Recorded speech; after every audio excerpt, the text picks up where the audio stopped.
Olá, aqui é o Douglas do Convepa, do Congresso de Veterinários de Pequenos Animais, um congresso online que nós estamos organizando. Ele vai ser gratuito e hoje eu tenho aqui o prazer de ter a presença do Dr. Arquivaldo Resch Júnior, que nós vamos bater um papo hoje aqui a respeito de as complicações, causadas pela anorexia em felinos. Você provavelmente que está nos assistindo já teve algum tipo de complicação ou já atendeu algum gato, mesmo que você não seja especializado em felinos, você já deve ter atendido algum gato que venha com a queixa de não estar se alimentando, esteja anorético e com isso ocorram algumas complicações. Então nós vamos esclarecer aqui algumas dúvidas.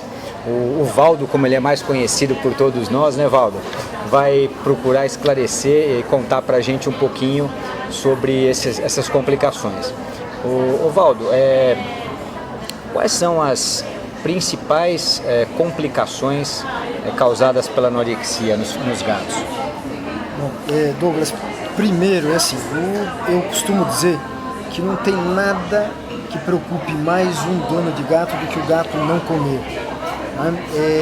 O proprietário se preocupa demais porque ele já ouviu alguém dizer que se o gato não come, ele pode ter um quadro hepático chamado lipidose hepática, e ele, com medo de que isso aconteça, ele vai buscar a nossa ajuda, a ajuda do veterinário, para tentar resolver o motivo pelo qual o gato não está comendo.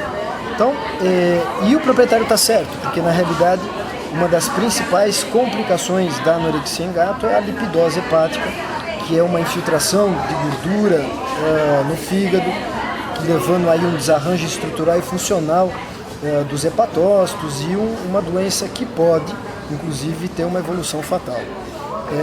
Não é só a lipidose, esse é o ponto mais lembrado pela maior parte dos clínicos e pelos proprietários, mas não é só a lipidose a complicação da anorexia. O gato pode desenvolver um quadro que a gente chama de hiperglicemia associada à anorexia. Isso talvez seja uma informação que a maior parte dos clínicos desconheça, porque a maior parte dos clínicos, quando chega um gato na situação de anorexia, a primeira coisa que ele faz é aplicar um soro com glicose. E esse soro glicosado não vai ajudar em nada o gato, só vai piorar a situação de acúmulo de gordura no fígado, porque essa glicose que você está aplicando, ela não vai ser utilizada pelo gato prioritariamente nesse momento. Ele vai ter que guardar essa glicose, armazená-la de alguma maneira. E a maneira que ele tem para armazenar essa glicose nesse momento de anorexia é na forma de gordura dentro do hepatócito. Então, na realidade, a aplicação de soro glicosado para um gato em anorexia pode piorar a situação de lipidose se eventualmente ele desenvolver. Então é uma informação muito importante, que a maior parte dos clínicos desconhece. Existe todo um mecanismo fisiológico para explicar o porquê que esses gatos em anorexia desenvolvem hiperglicemia. Inclusive, em algumas situações, a gente acaba tendo que aplicar inclusive insulina para baixar esses níveis glicêmicos do gato. Então a lipidose é uma complicação, a hiperglicemia é outra. Outra complicação importante nesses gatos é um quadro que nós chamamos de síndrome da realimentação. A síndrome da realimentação nada mais é do que uma consequência da hipofosfatemia.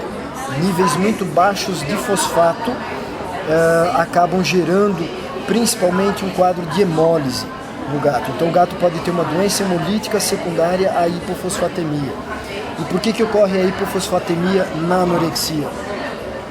O gato, quando ele não come, ele está vivenciando uma situação de intenso catabolismo, o metabolismo todo dele baixou por conta da anorexia, E as células estão num ritmo de atividade extremamente baixo, reduzido. Quando eu começo a alimentar esse gato forçadamente ou via sonda, para evitar complicações ou até tratar complicações como a lipidose, esse gato sai dessa situação de anabolismo, de catabolismo intenso e entra numa situação de anabolismo, ou seja, essas células que estavam no ritmo de trabalho baixo, elas começam a acelerar o seu ritmo de atividade. Para isso começam a consumir muito ATP, e esse ATP o que é o ATP? É adenosina trifosfato. Então, para sintetizar mais ATP, a célula consome muito fósforo. E aí o animal entra no quadro de hipofosfatemia. A hipofosfatemia normalmente ela ocorre cerca de 72 horas depois de eu ter iniciado o processo de suporte interal no gato. Então é um cuidado que eu tenho que ter. É muito mais fácil prevenir a hipofosfatemia do que tratá-la. Prevenir é simples, eu vou ter que introduzir ou reintroduzir a alimentação para o gato de uma maneira lenta, né, uma maneira gradual, para evitar a hipofosfatemia. Né? E a outra complicação importante é a hipopotassemia, né, que eu estou falando de outro eletrólito importante para o gato, que é o potássio. Tá? Então, essas são as principais complicações que, se eu não souber quando detectá-las, como corrigi-las, eu posso perder um gato, né, mesmo numa situação que potencialmente tivesse uma reversão. Inclusive, tem que tomar cuidado que você pode, inclusive, piorar o caso, né? Como você está falando, você deu o exemplo da glicose, né? Então, tomar esse tipo de cuidado, né? Valdo, e quais as principais causas de anorexia no gato? Então, o gato ele pode parar de comer, Douglas, por qualquer motivo, né? Eu costumo dizer que o gato pode parar de comer porque ele tem uma doença infecciosa, ou ele tem uma doença inflamatória, ele pode ter uma doença oncológica, um tumor e parar de comer, ele pode parar de comer num pós-operatório complicado, o gato tem dor, se eu não me preocupar em fazer o controle dessa dor, usar um analgésico, o gato pode ficar um tempo longo sem comer, isso é prejudicial a ele. Se você mudar de casa, o gato pode se estressar com essa mudança territorial, deixar de comer e ter como consequência uma lipidose ou qualquer uma dessas complicações associadas à anorexia. Situações adversas à rotina do gato são situações que normalmente induzem anorexia. Então, mudança de território, introdução de um outro animal no território, mudança da alimentação. Isso é muito comum, talvez seja uma das causas mais frequentes de lipidose hoje em gatos.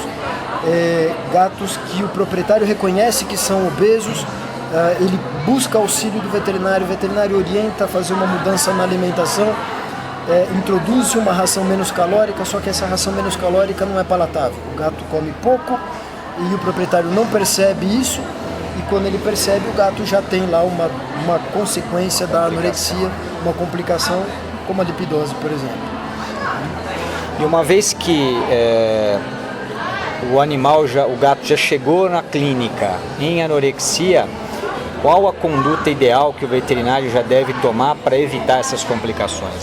Então, a primeira coisa é tentar determinar o período em que ele se encontra sem comer. A gente sabe que períodos superiores a 5 dias, o gato está em extremo risco para desenvolver lipidose. Então eu tenho que me preocupar em realizar um suporte nutricional, seja via sonda ou alimentação forçada. Para aquele gato que ainda come alguma coisa e que está precisando só de um estímulo, eu posso dar um estimulante do apetite. Então essa talvez seja a medida mais importante para evitar essas complicações. Estimular o gato a comer ou forçar a alimentação. E buscar a causa, né? Isso é o mais importante. O clínico tem que tratar a anorexia, mas ele tem que buscar a causa da anorexia. Ele tem que tentar, por meio dos exames complementares, exames de imagem, exames laboratoriais, ele tem que tentar identificar o motivo pelo qual o gato parou de comer. Eu tenho que tratar a anorexia, mas eu tenho que tratar a causa primária da anorexia. Fazer o animal voltar a se alimentar naturalmente. Exatamente. Tá ótimo. Hoje você vai dar uma palestra aqui para alguns veterinários, né? Um grupo de veterinários, e você vai falar justamente dessas complicações, né? Você gostaria de dar alguma dica, alguma sacada que seja importante para o clínico que está lá do outro lado, que está nos assistindo, que se depara com um problema desse tipo, é muito comum, o gato é difícil, é uma queixa comum, né, o proprietário dizer que não consegue alimentar o gato de forma forçada. Até que ponto a gente pode segurar esse gato, não colocar uma sonda? O que você poderia dizer para que o clínico daqui por diante ele comece a tomar alguns cuidados aí? Douglas, olha, a primeira coisa que o clínico tem que enfatizar para todo proprietário de gato é evitar que o gato se torne obeso. Porque na maior parte das vezes, todas essas complicações associadas à anorexia acontecem em gatos que são obesos. Eu vou ver complicações também em gatos que têm um score corporal normal. Mas as maiores complicações, quadros irreversíveis, normalmente ocorrem nos gatos que estão acima do peso corporal. Então, uma dica importantíssima é que o clínico tenha, né, o cuidado de orientar o proprietário a evitar que o gato se torne obeso. Essa é uma dica importante. Agora, para aquele gato que já, obeso ou não, que já está em anorexia, que chegou no consultório, o proprietário tem muita dificuldade em forçar a alimentação, não criar a ilusão de que o soro que você está fazendo está alimentando o gato.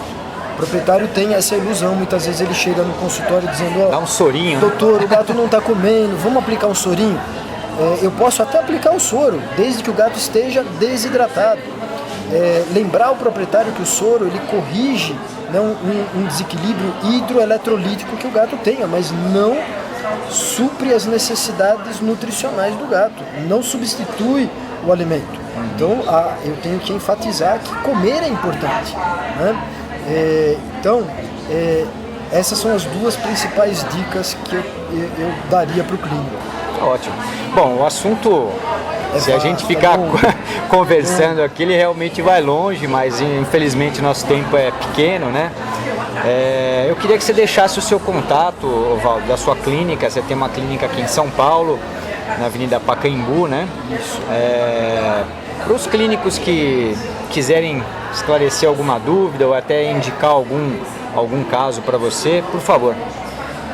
A clínica fica em São Paulo, na Avenida Pacaembu, 1166.